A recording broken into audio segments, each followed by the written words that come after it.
stop being so, feeling so threatened by other men. Like as a man, as a boy, the scariest thing is the security of a man. When you get in trouble at school, really cower if your teacher says she's going to tell your grandmother. But if your teacher says she's going to tell your father or your grandfather or whoever the most secure, it doesn't have to be financially secure, emotionally secure, physically secure, whoever the most secure adult male is in the home is the adult that has the most effects. And I did a study in like the way that kids interact or respond to their parents healthily as opposed to unhealthily. And my study brought me to it's easier whenever I express or display empathy towards like my mother or my father. It's easier for me to understand what they went through or what they've gone through. Easier for me to put myself in their shoes, and easier for me to look at what some would deem as neglect as a disability. So I put myself in their shoes, and I'm able to look and see like, well, my father or my mother suffers from, tobaccolism, but instead of seeing it as her always smoking tobacco or chewing tobacco, you see it as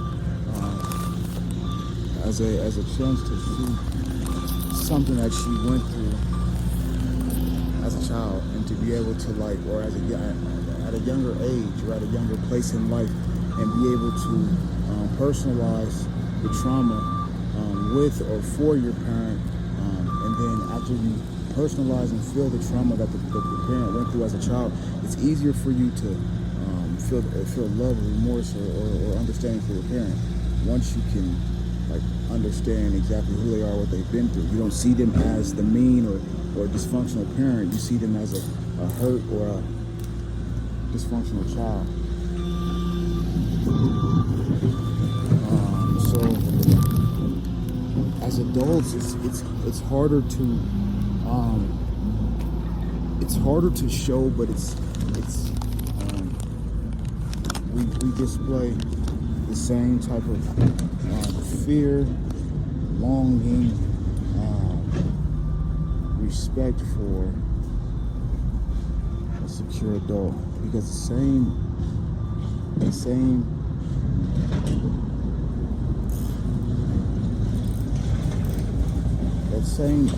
healthy adult you portray is still just a hurt child somewhere. So it's imperative that we don't feel threatened by adults or peers that seem a little more secure. We gotta let that should cause us to strive to be better in our security.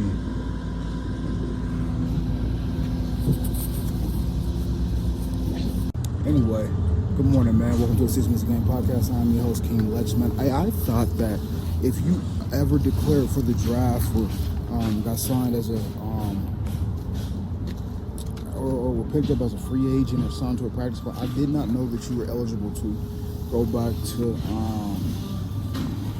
play college ball. I thought that as soon as you signed the waiver or whatever that deems you professional, I thought that terminates your collegiate career. Now, I just read a story involving Daquan Wright from Cleveland and New Orleans. It's Xavier Harris leaving Cleveland, leaving the Browns to join up with Lane Kiffin and LSU. Now, if you remember, both players played for Lane Kiffin at Ole Miss, and both returned to college football thanks to a court order that is creating havoc throughout the NCAA by allowing athletes an unexpected fifth year of eligibility. The players can regain their college eligibility if they terminate their pro contracts and repay any pro earnings. I think that's all fine and dandy if you've never declared for the NFL. Once you make that leap, or once you take that chance, then like scouts and trainers, you then graduate the level of your scout, trainers, coaching staff, dietitian, your level of study, everything exceeds that of a collegiate athlete. So you go and you take these things. Okay, let's just think.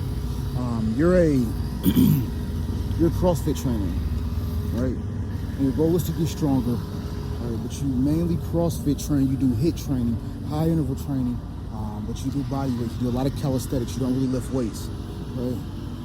And then you decide you want to pack on 10 pounds.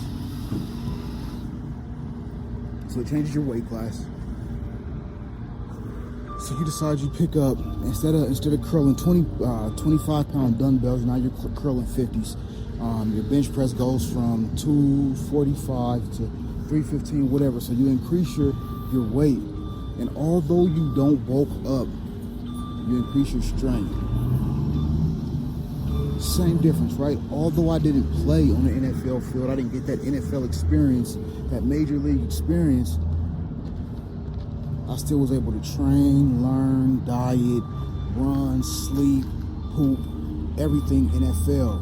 And then I get the opportunity to come back and play college football. That's cool in divisions like the SEC or like the ACC. Those dudes are NFL ready. They came out the Utah NFL ready.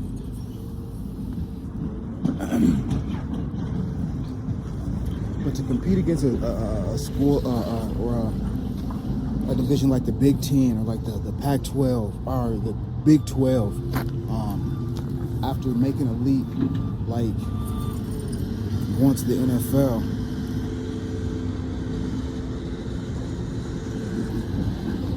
it's unfair. It's unfair for the other contenders. It says the Big Ten is set to pass a rule Tuesday that does not allow players to return from the NFL and play for one of its schools, sources told ESPN's Pete Thelma. Any player who has declared for the NFL draft and did not withdraw, appeared on the NFL roster or signed a contract with a pro league cannot be on the Big Ten roster, sources told Thelma.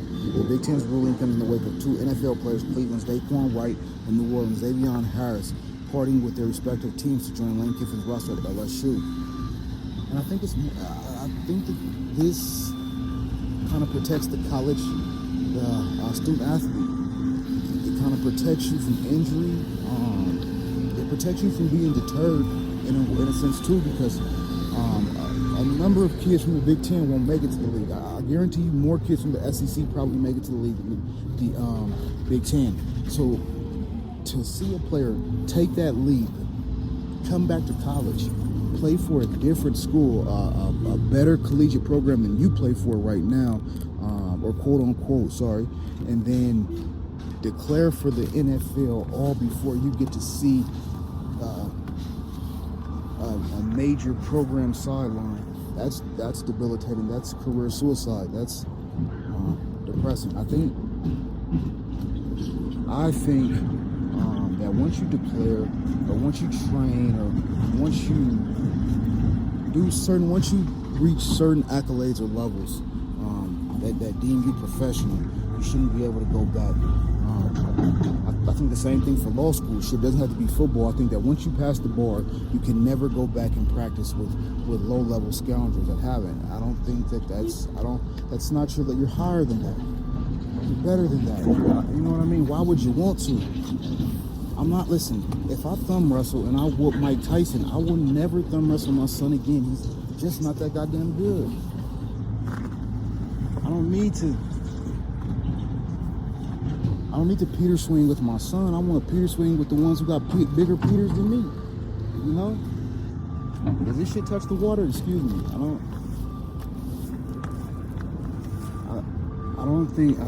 I think that's setting someone up to be injured.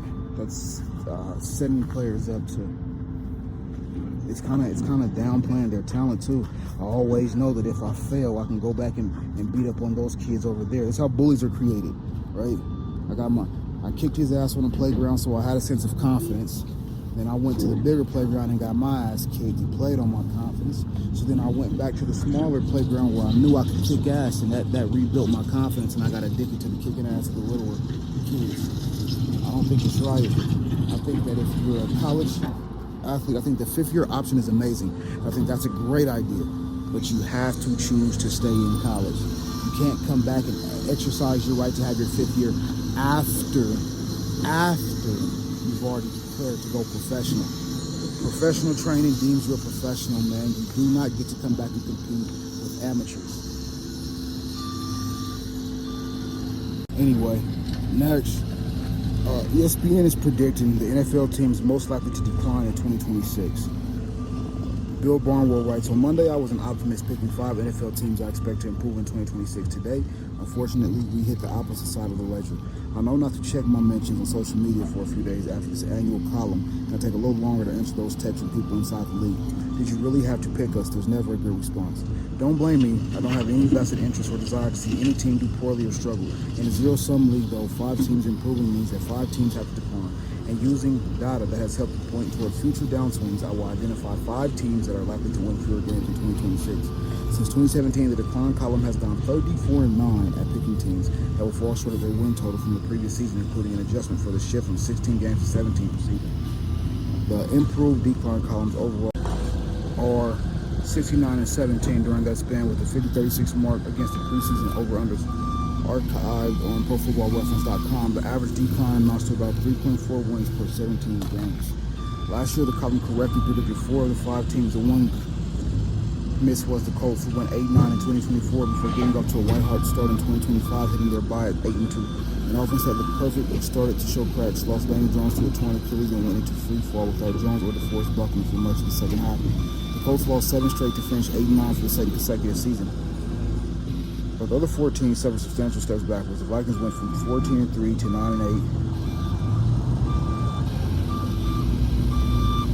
The Commanders fell to 5-12 last season with one of the league's oldest rosters. And then there were the Chiefs, who did the unthinkable. Expecting the Chiefs to go 15-2 again probably wasn't realistic, even without knowing that Patrick Mahomes would finish the season with a torn ACL. Andy Reid's team somehow fell from 10-0 in one-score games to 1-9, and the 6-11 Chiefs missed the playoffs for the first time since 2014. The 4 they choose from, the 5 teams had to improve from ESPN was Chicago Bears. I don't typically put these teams in any real order. When Bears head coach Ben Johnson said his team was the #1 regression candidate heading into 2026, though, how else could I start the decline column? I kind of feel it, man. So as you see, the Broncos built around Bo Nix before Bo Nix was brought in. The line, Garrett Bowles and Mike McGlinchey were already familiar with each other. Our receiving core was already here. Marvin Mims had already been here about a year. Portland Sutton had been here for about 10, and our defense is already built. Whereas the Bears didn't really have much of a roster when Caleb Williams got there, and they still really don't.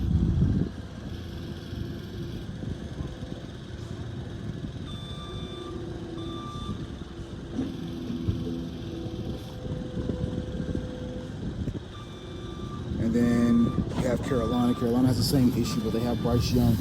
Bryce Young is a little too young, too immature to really be like a respectable difference maker, like a gunslinger, like a Aaron Rodgers or a Brett Favre that could propel a team of his significance or lack thereof to a winning record. And then you have the Broncos, man. The problem with the Broncos are my squad, but the problem with the Broncos for me is a little bit of the Tim Tebow effect. I see the same mechanics, the same body build, the same skill set in Bo Nix that I seen in Tim Tebow. And I remember one game against the Steelers, there was a pass and there was a playoff run. And then after that, we kind of fell off of the Tim Tebow wagon. So I'm just kind of hoping the same thing doesn't happen here in Denver. And then Jacksonville, man, I just think Jacksonville needs a completely new start. Trevor Lawrence, no. Maybe keep Travis Hunter, but to start over completely from Trevor Lawrence. I think that the shelf life on a quarterback is between 4 and 5 years. So if you haven't shown me poise or promise in the first 4 to 5 years, I said we go ahead and get you out. The NFL is a business. As entertaining as it is, it's still a business and a booming one at that. And then New England, man. I think the problem in New England is the coaching, and I know that because Mr. McDaniels was the head coach in Denver for a season, and it looked like he just came here to deter us. And I think he really came here to be professional. It just did not work out. So I think the problem in New England is the front office man and coaching, and we gotta start there. So those are the 5 teams that we think regress along with ESPN this season, and I agree wholeheartedly. 6 minutes. And make sure you tap in with the 6 Minutes Game podcast for all of your sporting updates and highlights, current events, current news, culture, man. Anywhere you find, anywhere you get your podcast fix, Podbean app, Apple Podcasts, Spotify,